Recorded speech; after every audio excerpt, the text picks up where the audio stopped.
Hébreux. Chapitre 13. Persévérez dans l'amour fraternel. N'oubliez pas l'hospitalité, car, en l'exerçant, quelques-uns ont logé des anges, sans le savoir. Souvenez-vous des prisonniers, comme si vous étiez aussi prisonniers, de ceux qui sont maltraités, comme étant aussi vous-même dans un corps. Que le mariage soit honoré de tous, et le lit conjugal exempt de souillure, car Dieu jugera les impudiques et les adultères. Ne vous livrez pas à l'amour de l'argent, contentez-vous de ce que vous avez, car Dieu lui-même a dit, « Je ne te délaisserai point, et je ne t'abandonnerai point. » C'est donc avec assurance que nous pouvons dire, « Le Seigneur est mon aide, je ne craindrai rien. Que peut me faire un homme ?» Souvenez-vous de vos conducteurs, qui vous ont annoncé la parole de Dieu, considérez quelle a été la fin de leur vie, et imitez leur foi. Jésus-Christ est le même hier, aujourd'hui, et éternellement. Ne vous laissez pas entraîner par des doctrines diverses et étrangères, car il est bon que le cœur soit affermi par la grâce, et non par des aliments, qui n'ont servi de rien à ceux qui s'y sont attachés. Nous avons un autel, dont ceux qui font le service au tabernacle, n'ont pas le pouvoir de manger.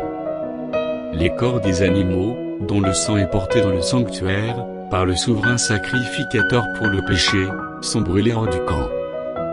C'est pour cela que Jésus aussi, afin de sanctifier le peuple par son propre sang, a souffert hors de la porte. Sortons donc pour aller à lui, hors du camp, en portant son opprobre. Car nous n'avons point ici-bas de cité permanente, mais nous cherchons ce qui est à venir. Par lui, offrons sans cesse à Dieu un sacrifice de louange, c'est-à-dire le fruit de lèvres qui confesse son nom.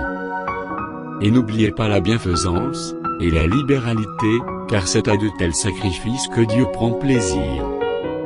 Obéissez à vos conducteurs, et ayez pour eux de la déférence, car ils veillent sur vos âmes, comme devant en rendre compte, qu'il en soit ainsi, afin qu'ils le fassent avec joie, et non en gémissant, ce qui ne vous serait d'aucun avantage.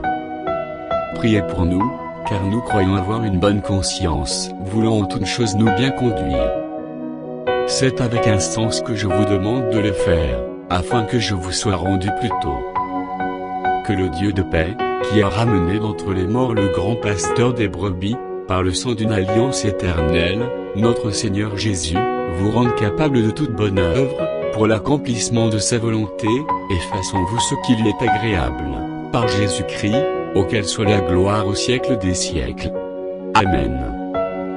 Je vous prie, frères, de supporter ces paroles d'exhortation, car je vous ai écrit brièvement. Sachez que notre frère Timothée a été relâché, s'il vient bientôt, j'irai vous voir avec lui. Saluez tous vos conducteurs, et tous les saints. Ce d'Italie vous salue. Que la grâce soit avec vous tous. Amen.